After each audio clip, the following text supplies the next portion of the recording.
America and Israel must stand together. Зборувајќи на заедничка седница на двата дома на Конгресот, израелскиот премиер Бенјамин Нетањаху во средата ги повика САД да продолжат да го поддржуваат Израел, додека неговата влада работи на ослободување на заложниците кои ги држи Хамас и се брани од нападите на други елементи поддржани од Иран. I think there was a lot in there for the White House to like. Мислам дека имаше многу што да и се допадне на Белата куќа. Очигледно немаше само директни пофалби за председателот Бајден, но посветеноста да се постигне договор за заложниците, за прекин на огнот, неисклучување на патот кон примирје и во Газа и на Северниот фронт во Израел, отворање на можноста некако да се дојде до нормализација, договор со Саудиска Арабија. Нетањаху рече дека Израел мора да ја задржи контролата во Газа во догледна иднина за да осигура дека таа никогаш повеќе нема да представува терористичка закана.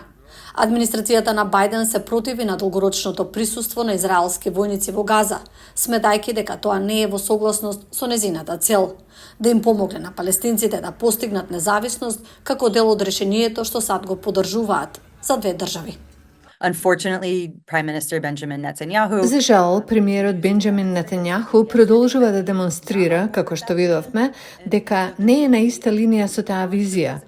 Така, тоа ќе биде континуиран предизвик за председателот Бајден, зашто не слушнав ништо во говорот што сугерира дека Нетањаху донесе нешто ново што може да ја промени траекторијата на Бајден. Со одлуката да не бара реизбор, американскиот председател има само половина година да ги искористи своите овластувања да се обиде да влијае на Израел. When we look at the delivery of weapons. Кога ја гледаме испораката на оружје во Израел, се разбира дека тој продолжува да контролира дали оружјето доаѓа или не во Израел и колку брзо доаѓа во Израел. Значи тука има многу алатки, политички, војни, дипломатски, стратегиски, економски, кои председателот се уште ги има на располагање за овие 6 месеци.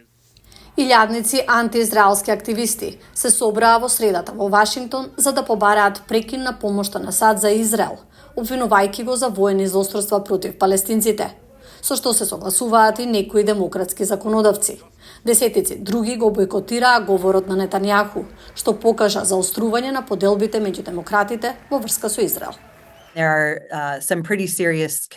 Постојат прилично сериозни забелешки за тоа како Израел користел оружје финансирано од американските даночни обврзници во својата војна во Газа.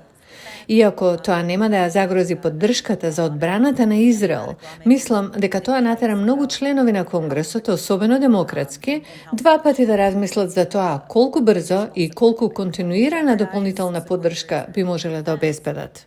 Нетањаху доби поентузијастички одговор од републиканците за неговиот повик Израел да ги добие алатките за побрзо да ја заврши работата против Хамас. Не е јасно дали ќе ги добие до крајот на мандатот на Бајден.